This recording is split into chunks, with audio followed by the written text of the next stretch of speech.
are Locked On Cowboys, your daily Dallas Cowboys podcast. Part of the Locked On Podcast Network, your team every day. Locked On Cowboys.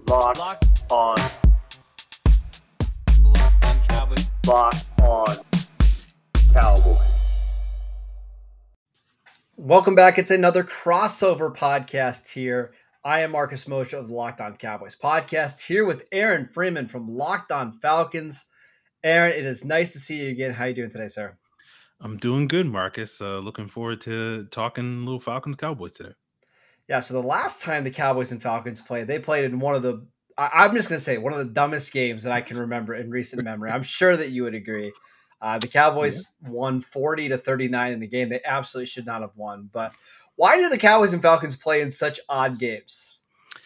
I don't know. I just don't know. I guess it's because they're two teams that don't see each other all that much. So I guess they save up all the weirdness for each other when they do get the chance to go head to head.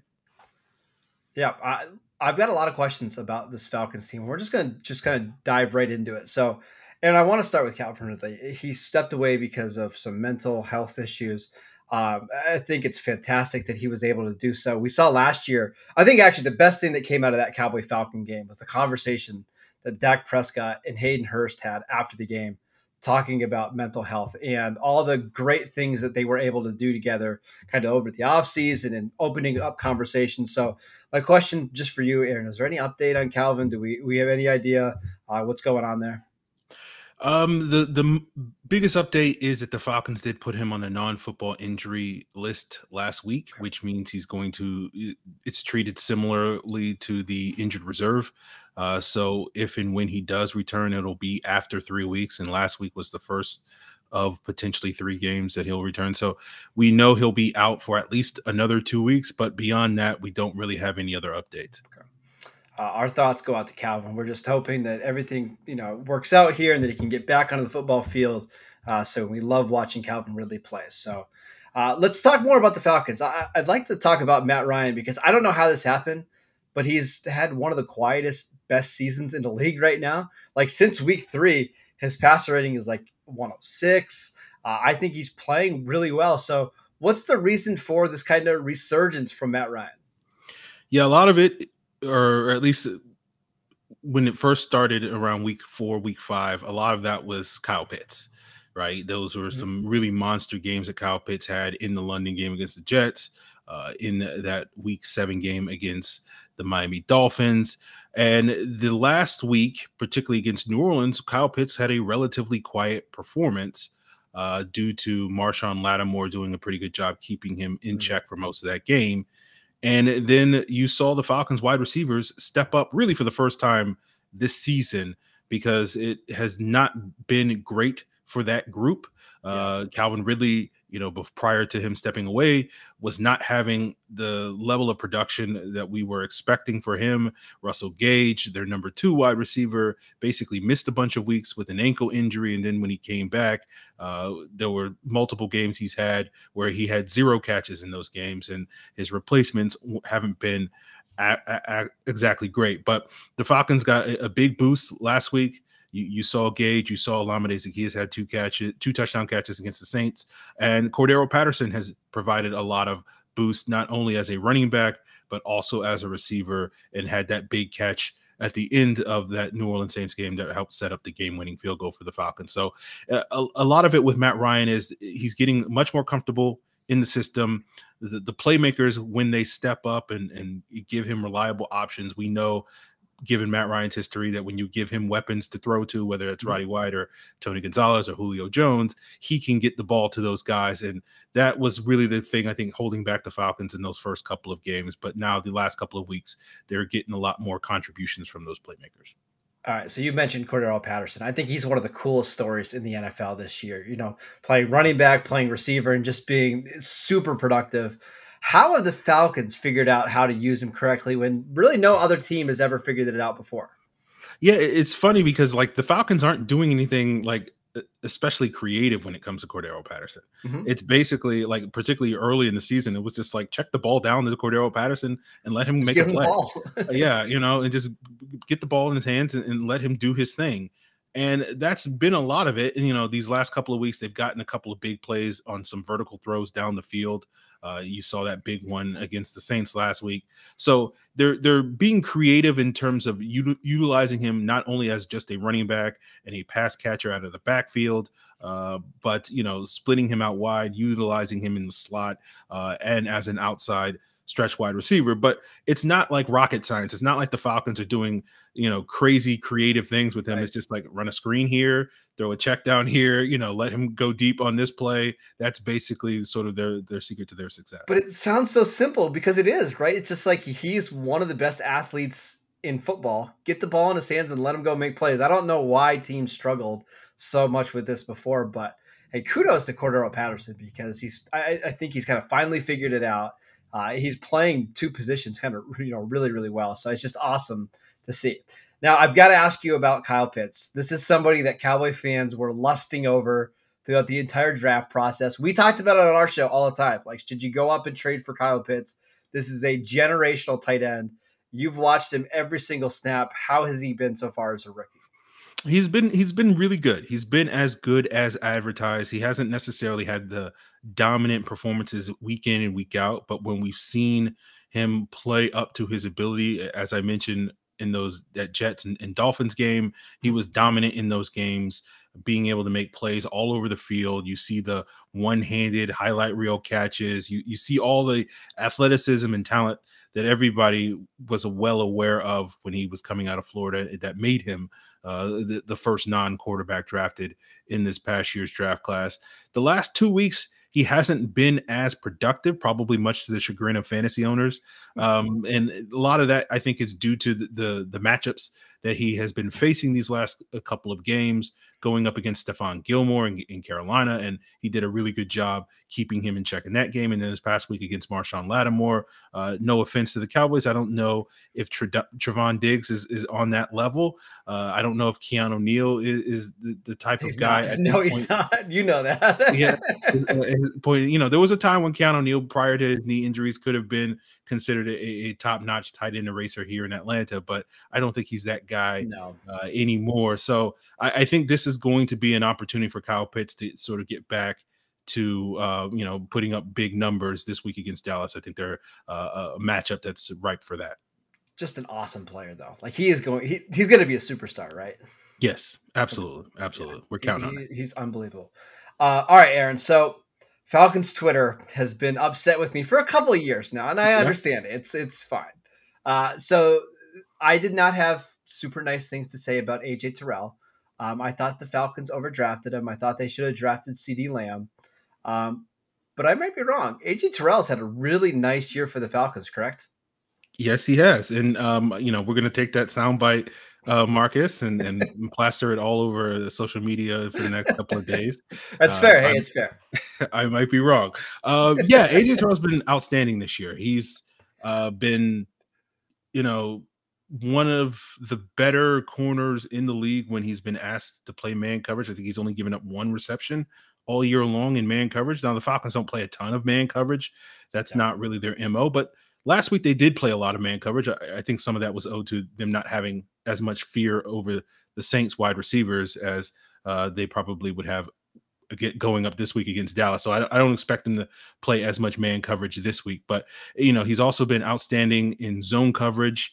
The Falcons cover 2 has been a disaster this season, but it seems like when teams take shots onto AJ Terrell's side of the field in that cover 2 hole behind the corner and underneath the deep safety, he has made a number of plays in that regard. And that, I think, is a testament to his ability. So he's been outstanding this season and certainly making it so various hosts of Locked On Cowboys podcast might have to go back and delete some tweets. Yeah, well, I'm not going to delete it because I got to just admit what I said. I thought it was a bad pick at the time, and I think with him playing obviously at a Pro Bowl level at worst, it's certainly looking like the Falcons made the right choice there. So I actually want to talk about the other cornerback because, Dallas is one of these teams that has a lot of weapons. So even if you have one good corner, they can kind of throw away from that. So what's the rest of the secondary look like for the Falcons this year? Yeah, you imagine, given where AJ Terrell typically is parked on that left side of the Falcons defense, he'll probably line up quite a bit more against Amari Cooper. So we won't get as much as the CeeDee Lamb versus AJ Terrell matchup that I'm sure you in your timeline is eager Yes. to see, Yeah. to definitively go one way or the other on that debate. So the other corner has been Fabian Moreau, who Cowboys fans are probably familiar with No, from his well, days in yep. Washington. And he's been okay. He's been good at times. He's gotten a lot of flags. So I imagine it's going to be Moreau versus CeeDee Lamb a lot more in this matchup. Although I guess we'll find out if Michael Gallup's going to be back this week, and that will, I guess, He's planning on returning. I would be shocked if he doesn't play, which that means we'll probably see more CeeDee Lamb in the slot, which can be difficult to deal with because of his, kind of size and speed.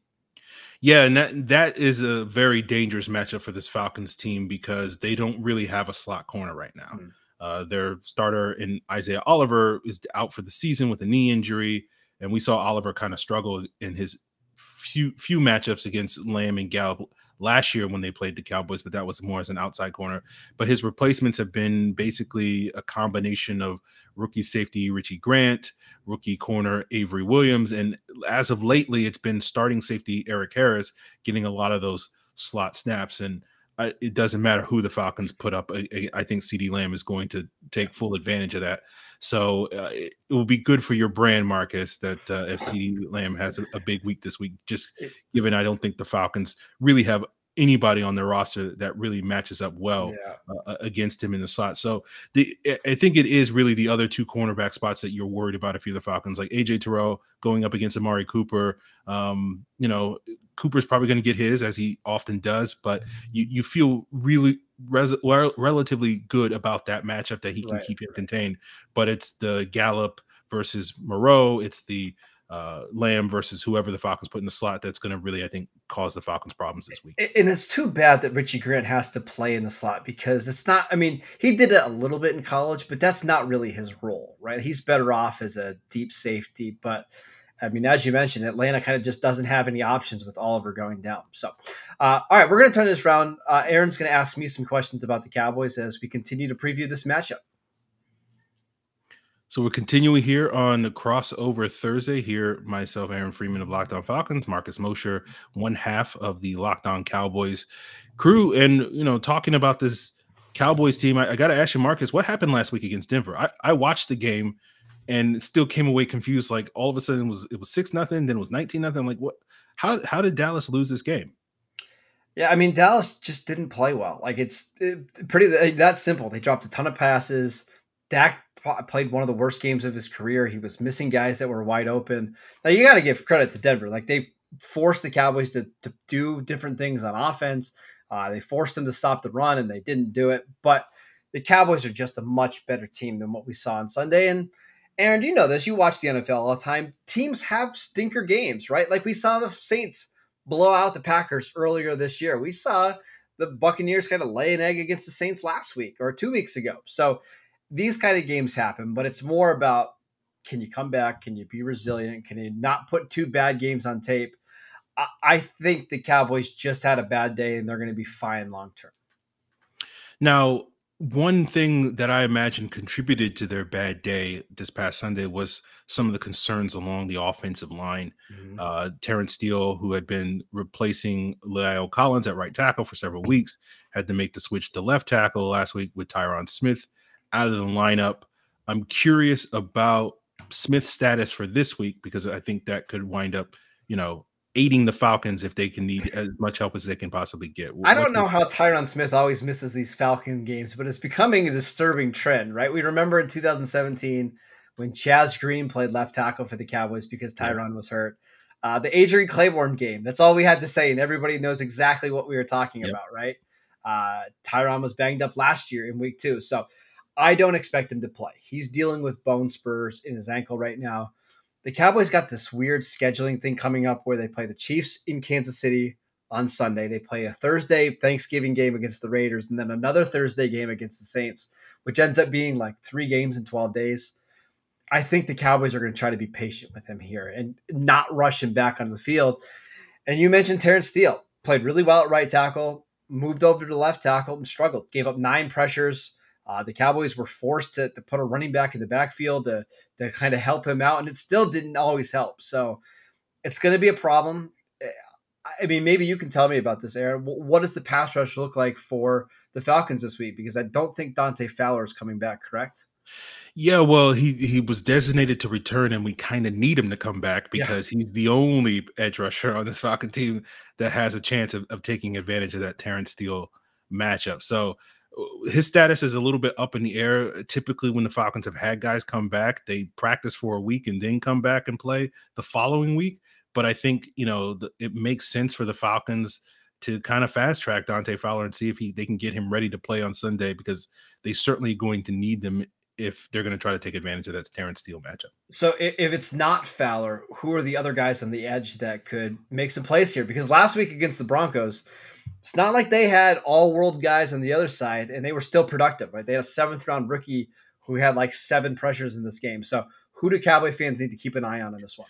Ade Ogundeji is the Falcons' 5th round rookie that he has been relatively quiet these last couple of weeks, having replaced Dante Fowler. But maybe this is the game he needs to sort of spark and show that, some of the flashes that he showed earlier this season as a reserve off the bench. Steven Means has been their primary pass rusher as well. He's been the only one that's really been productive, but Steven Means is kind of just a guy at this point in time in his career. And the other one is James Vaughters, who did have a big sack strip last week against New Orleans. That was recovered by Steven Means that set up a Falcons touchdown. It was probably, in hindsight, given the Falcons' 4th quarter collapse, was probably instrumental to the Falcons finding a way to win that game. And so James Vaughters is another option that if he can have a repeat of that success. But for the most part, the Falcons pass rush is the Grady Jarrett show.